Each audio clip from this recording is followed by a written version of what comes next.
모든 걸 빼앗긴 줄 알았습니다. 가족에게 헌신하며 살아온 세월이 있었기에 남은 생이 이렇게 초라할 거라곤 상상도 하지 못했습니다. 젊은 시절 제 두 손은 언제나 바빴습니다. 아이들을 키우고 남편을 뒷바라지하며 하루하루를 살아냈습니다. 저는 언제나 가족을 위해 존재했습니다. 제 이름보다는 엄마라는 호칭이 더 익숙했습니다. 그 이름으로 불릴 때마다 가슴이 벅차올랐고 더 열심히 살아야겠다고 다짐했습니다. 그러나 시간은 무심하게 흘렀습니다. 아이들은 하나둘 성장해 각자의 가정을 꾸렸고 남편이 세상을 떠난 후 저는 그들이 곁에 있어 줄 거라 믿었습니다. 하지만 현실은 달랐습니다. 아이들은 점점 바빠졌고 저를 찾는 날이 줄어들었습니다. 그래도 서운한 마음을 애써 감췄습니다. 자식이 바쁘다는 건 좋은 일이라 생각했습니다. 제가 건강할 때까지만이라도 혼자 버텨보자는 생각으로 하루하루를 보냈습니다. 어느 날 아들이 찾아왔습니다. 평소보다 차분한 얼굴로 앉아서는 조심스레 말을 꺼냈습니다. 혼자 살기에 집이 너무 크다고 했습니다.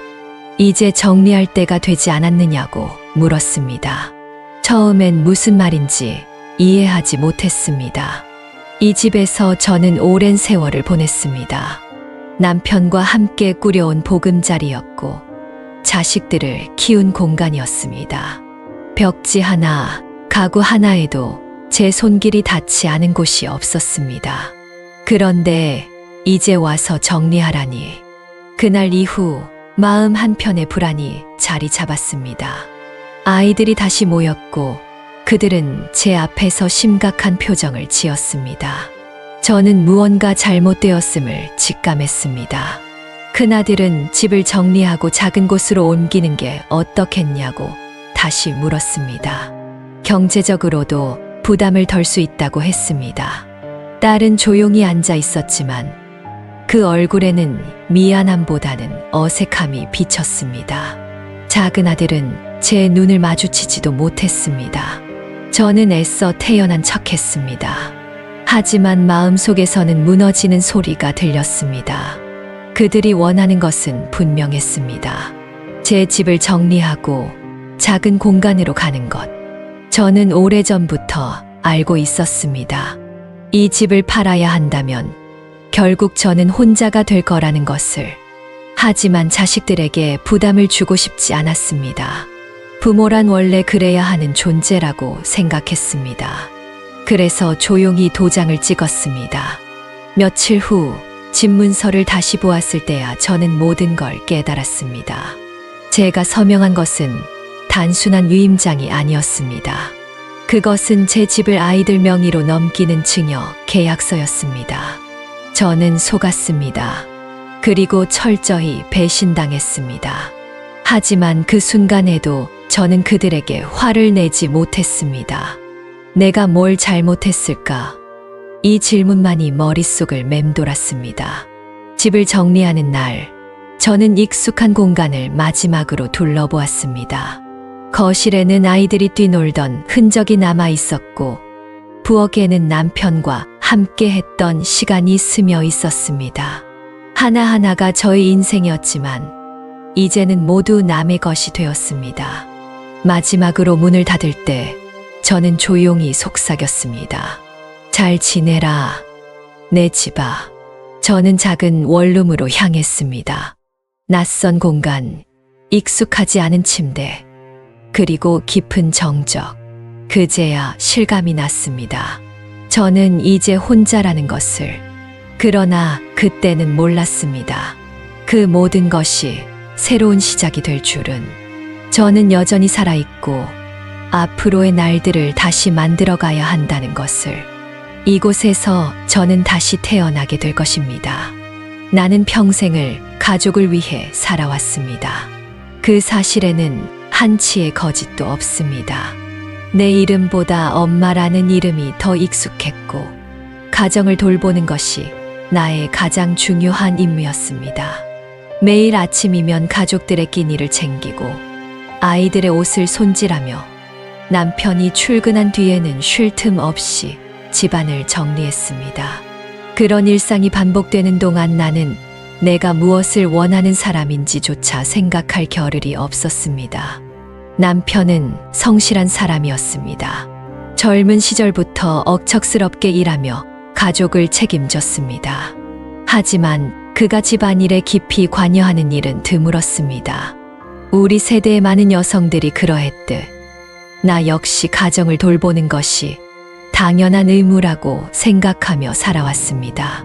내 삶의 중심에는 언제나 가족이 있었고 나를 위한 시간은 사치처럼 느껴졌습니다.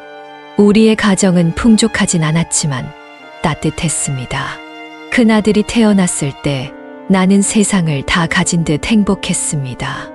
아이를 안고 있을 때의 포근함, 전내 나는 얼굴을 바라볼 때의 뿌듯함, 그런 감정이 삶을 살아가는 힘이 되었습니다. 이후 둘째와 막내까지 태어나며 나는 하루가 다르게 바빠졌습니다.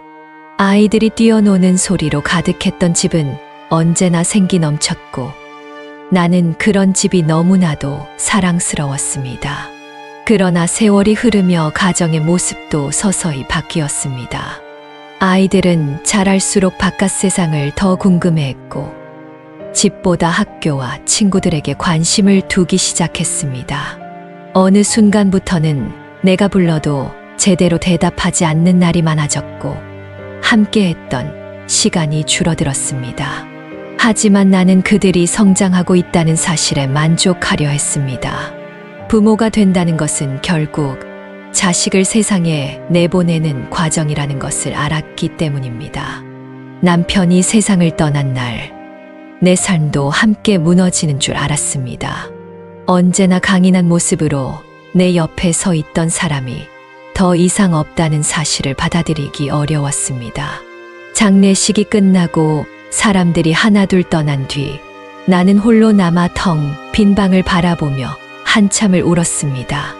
이제 모든 책임이 나에게로 넘어왔다는 사실이 두려웠습니다. 하지만 그때까지도 나는 아이들이 내 곁을 지켜줄 거라고 믿었습니다. 큰아들은 아버지가 돌아가신 후 한동안 나를 자주 찾아왔습니다. 아버지를 떠나보낸 슬픔을 나누며 그는 나에게 혼자 있어도 괜찮을 거라고, 우리가 항상 곁에 있을 거라고 말했습니다. 하지만 시간이 흐르며 그의 방문은 점점 뜸해졌습니다. 막내 아들은 회사 일이 바쁘다며 전화도 드물게 했고 딸은 가정을 꾸리며 자기 삶을 살아가기에 바빴습니다. 나는 점점 홀로 남겨졌고 집 안에 머무는 시간이 길어질수록 적막함은 깊어졌습니다. 자식들에게 부담을 주고 싶지 않다는 생각에 힘들어도 내색하지 않았습니다. 때때로 아픈 몸을 이끌고 병원에 가야 했을 때도, 혼자 밥을 먹으며 목이 메어올 때도 나는 참아냈습니다. 부모란 원래 그래야 한다고 생각했습니다. 자식들에게 의지하는 것은 미련한 일이라 여기며 내가 버틸 수 있는 한은 버텨야 한다고 다짐했습니다. 하지만 마음 한구석에는 자식들이 나를 좀 더 걱정해 주길 바라는 작은 기대가 있었습니다. 그 기대는 점점 희미해졌고 대신 깊은 외로움이 자리 잡았습니다. 그러던 어느 날 큰아들이 찾아왔습니다. 평소보다 차분한 얼굴이었고 대화의 시작부터 어딘가 불편해 보였습니다. 그는 조심스럽게 말을 꺼냈습니다. 이제 혼자 사시기에 이 집이 너무 크지 않냐고 말했습니다. 순간 머릿속이 하얘졌습니다. 무슨 말을 해야 할지 몰랐습니다. 그의 말은 전혀 예상하지 못했던 것이 아니었지만 막상 듣고 나니 가슴이 철렁 내려앉았습니다. 나는 애써 태연한 척하려 했습니다. 며칠 뒤 자식들이 다시 모였습니다. 그들은 내가 작은 집으로 옮기는 것이 더 나을 거라고 말했습니다. 나는 그들의 말을 들으며 끝까지 침착하려 했습니다. 그러나 마음 한편에서는 이미 무너지고 있었습니다.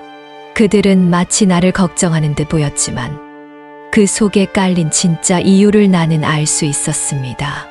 내가 살던 집이 필요했던 것입니다.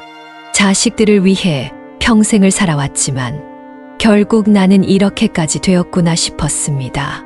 그래도 그들의 부탁을 거절할 용기가 없었습니다. 나는 부모로서 마지막까지 그들의 짐이 되고 싶지 않았습니다. 그렇게 나는 도장을 찍었고 집을 떠나야 했습니다. 새로운 공간은 작고 낯설었습니다. 익숙한 냄새도 따뜻했던 공기도 없었습니다. 처음 며칠은 마치 남의 집에 머무는 것 같았습니다. 작은 방 하나, 부엌 하나, 그리고 허전한 거실. 모든 것이 삭막해 보였습니다. 하지만 그 속에서 나는 다시금 생각했습니다. 이제부터는 내 삶을 살아야 한다는 것을.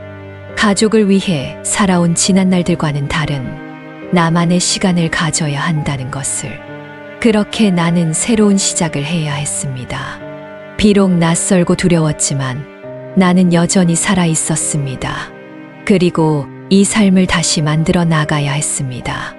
나의 이야기는 아직 끝나지 않았습니다.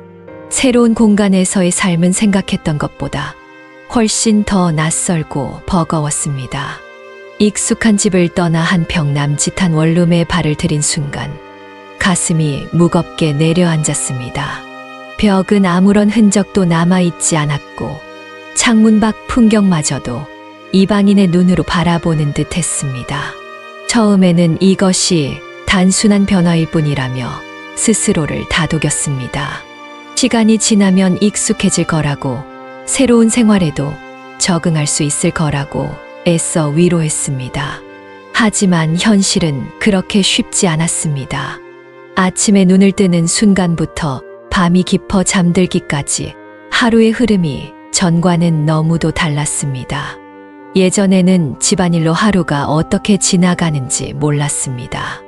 아침이면 식구들 아침상을 차리고 설거지를 하고 청소를 하면서 하루를 시작했습니다.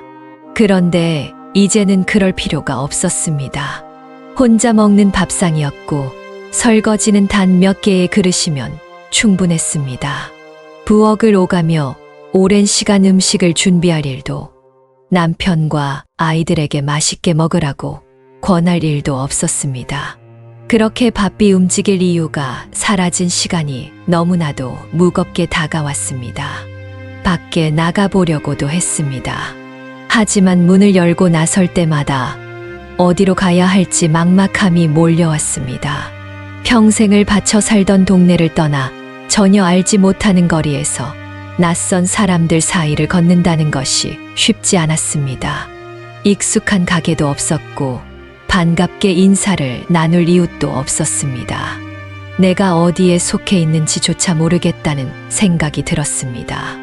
내 공간이었지만 마치 남의 집에 새들어 사는 기분이었습니다.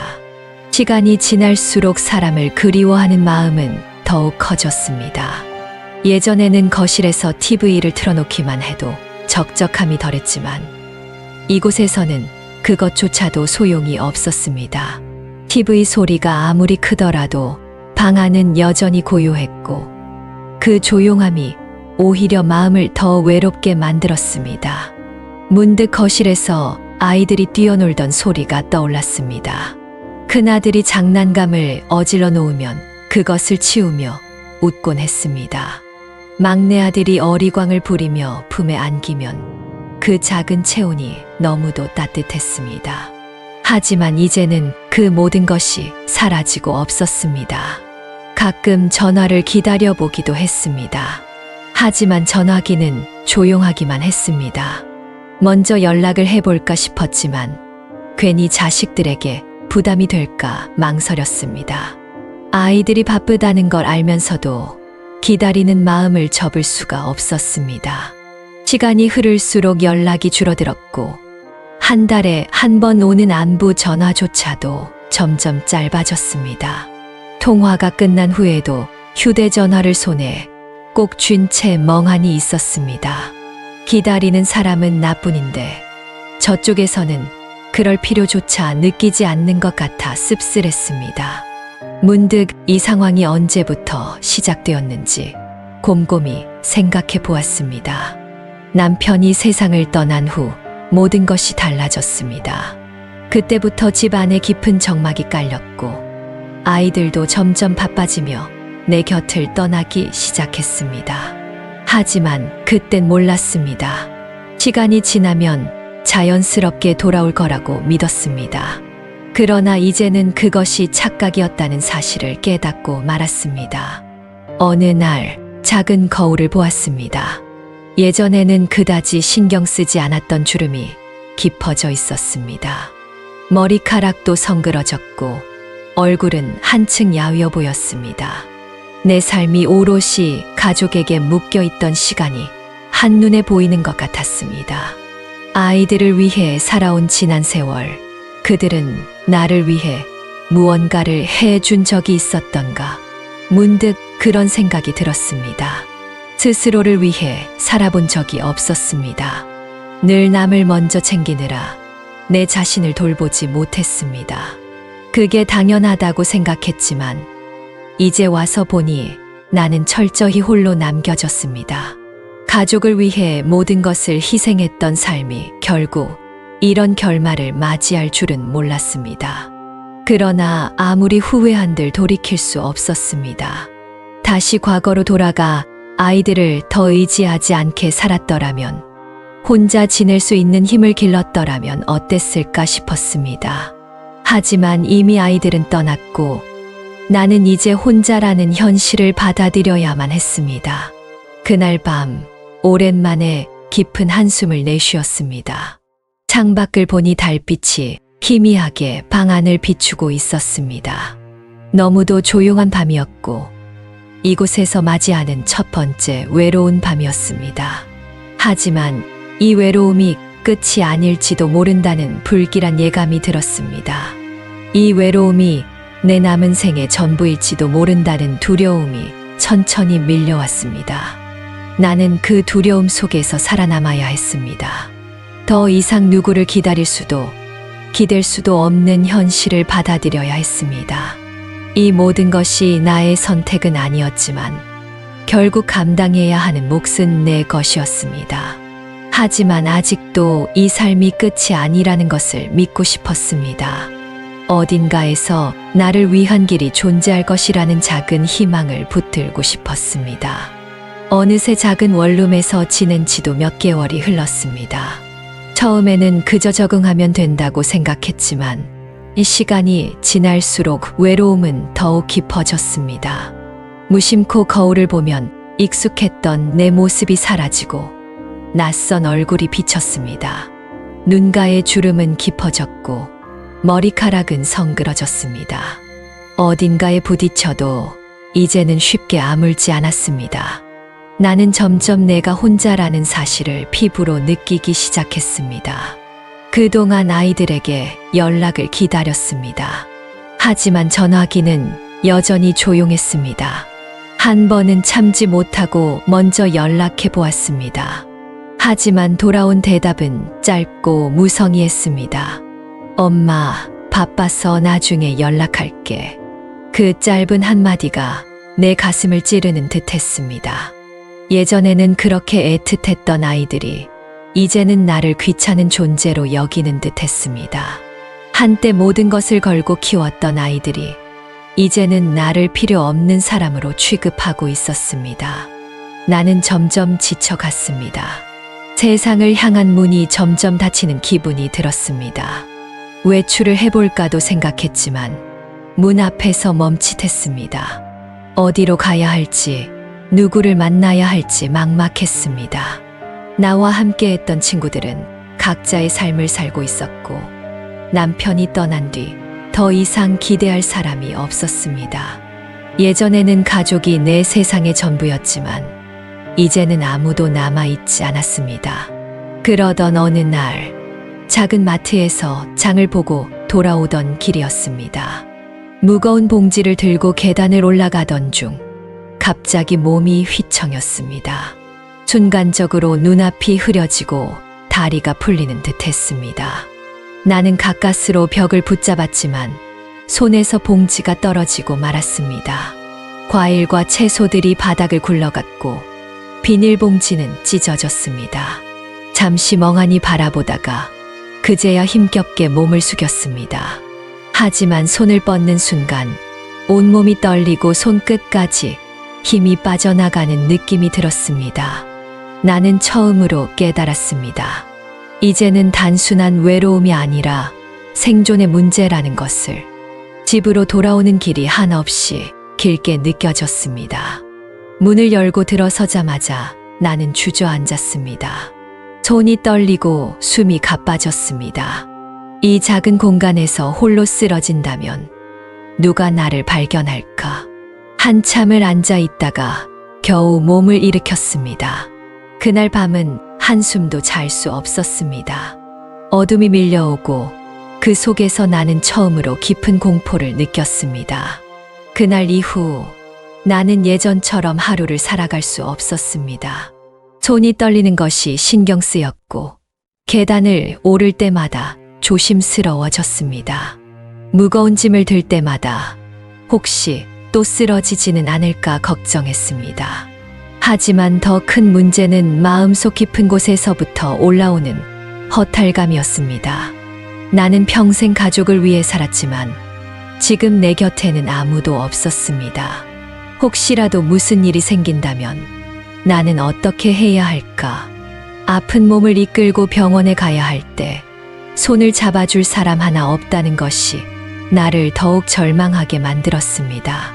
하루는 참지 못하고 큰아들에게 전화를 걸었습니다.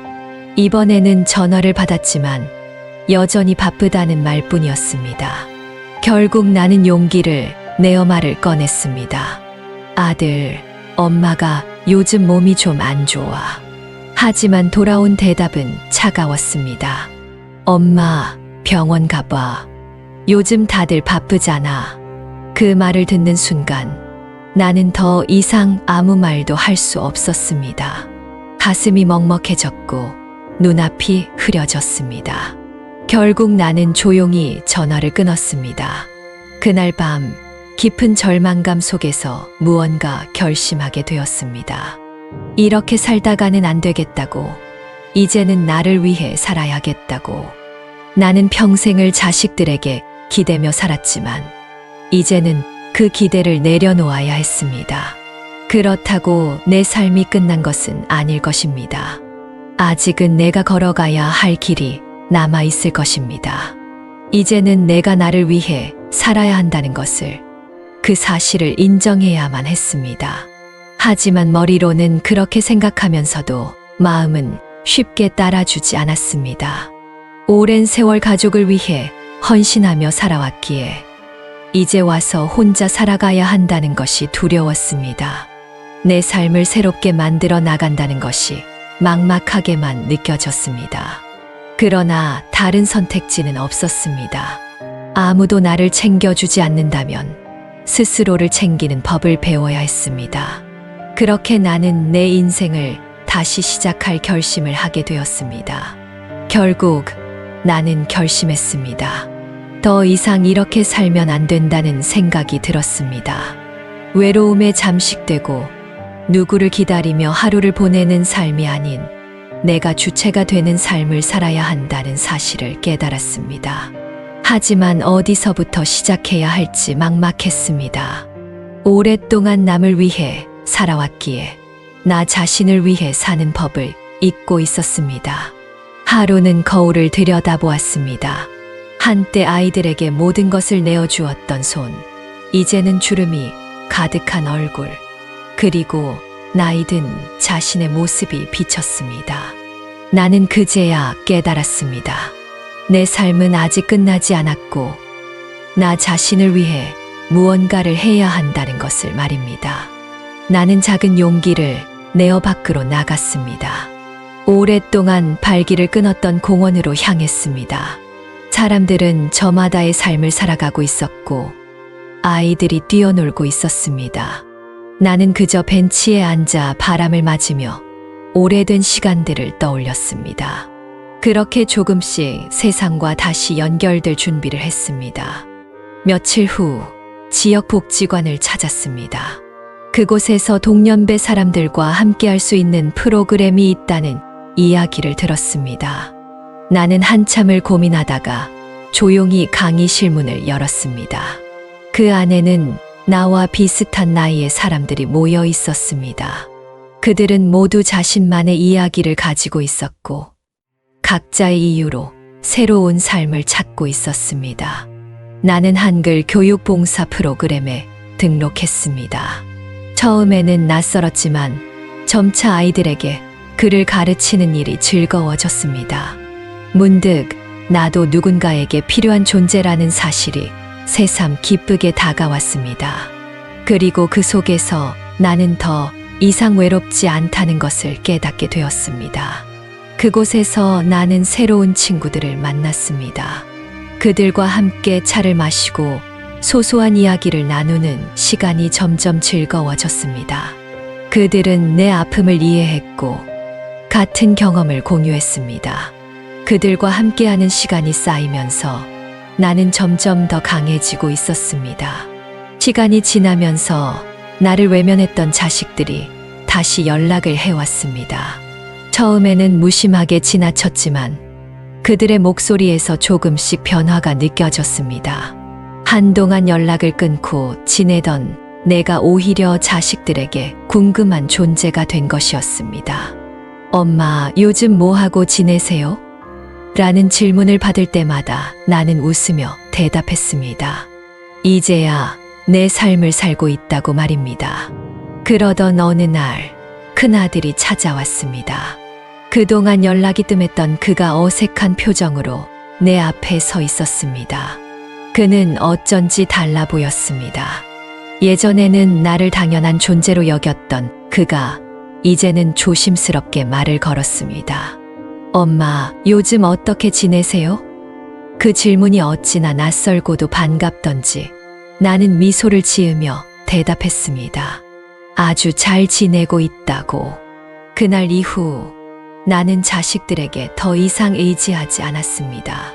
그들은 여전히 바쁘게 살아가고 있었고 나는 나대로 나만의 일상을 꾸려가고 있었습니다.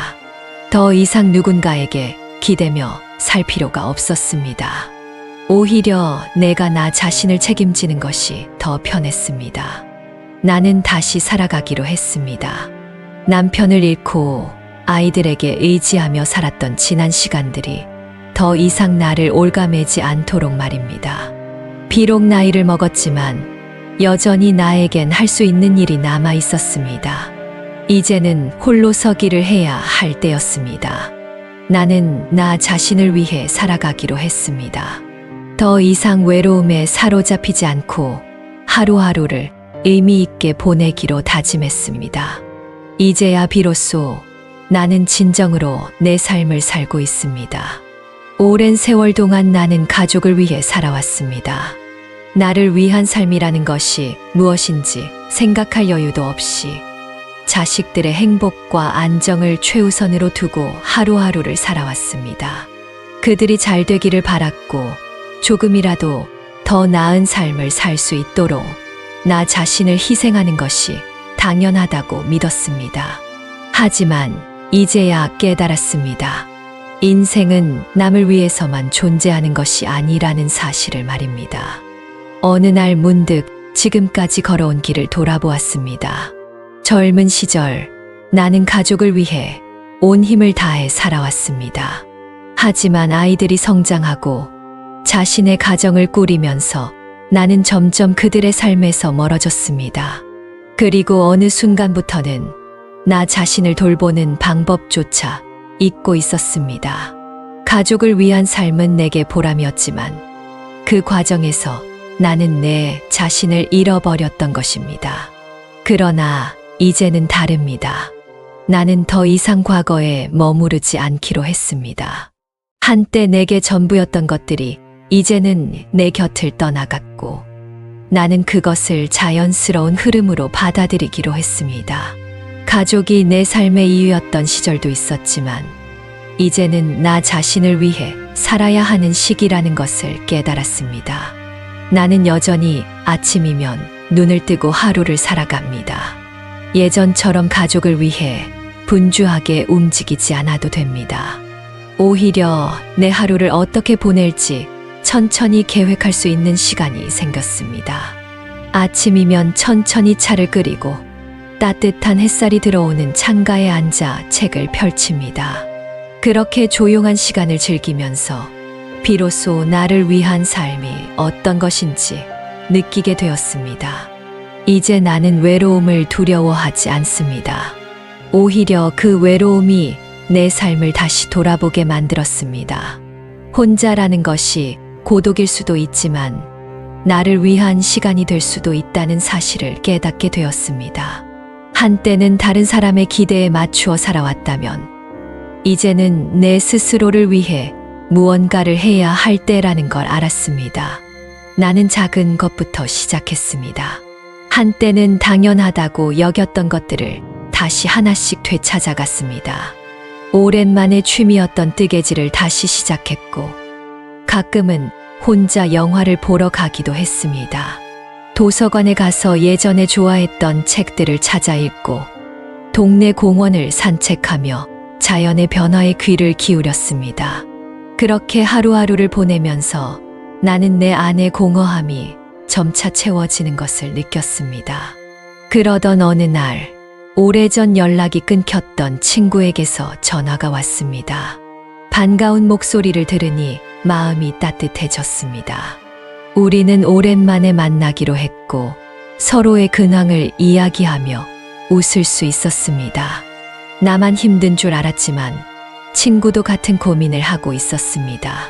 우리는 서로에게 위로가 되었고 다시 만날 약속을 하면서 예전보다 더 편안한 마음을 가질 수 있었습니다. 그리고 무엇보다 중요한 것은 내가 더 이상 누군가의 기대에 맞추어 살지 않는다는 사실이었습니다. 나는 이제 내가 원하는 대로 살아가고 있습니다. 나이가 들었다고 해서 삶이 끝난 것이 아니었습니다. 오히려 지금이야말로 온전히 나 자신을 위한 삶을 시작할 수 있는 시간이라는 걸 알게 되었습니다. 자식들은 여전히 바쁘게 살아갑니다. 가끔은 전보다 더 따뜻한 목소리로 안부를 묻기도 하고 손주들과 함께 놀러 오기도 합니다. 하지만 나는 이제 그들에게 기대지 않습니다. 자식들의 삶이 그들만의 것이듯 내 삶도 내 것이기 때문입니다. 그들을 여전히 사랑하지만 나는 내 삶을 지키는 것이 더 중요하다는 사실을 깨달았습니다. 삶은 계속됩니다. 우리는 나이를 먹고 세월이 흐르면 많은 것들이 변합니다. 하지만 그 변화를 받아들이고 새로운 시작을 한다면 나이는 더 이상 우리를 가두는 굴레가 되지 않습니다. 나는 이제 매일 아침 눈을 뜨며 새로운 하루를 맞이합니다. 더 이상 누군가를 위해서가 아니라 온전히 나를 위해서 살아가기로 했습니다. 이제야 비로소 나는 진정한 자유를 찾았습니다. 그리고 그 자유 속에서 나는 다시 살아가고 있습니다.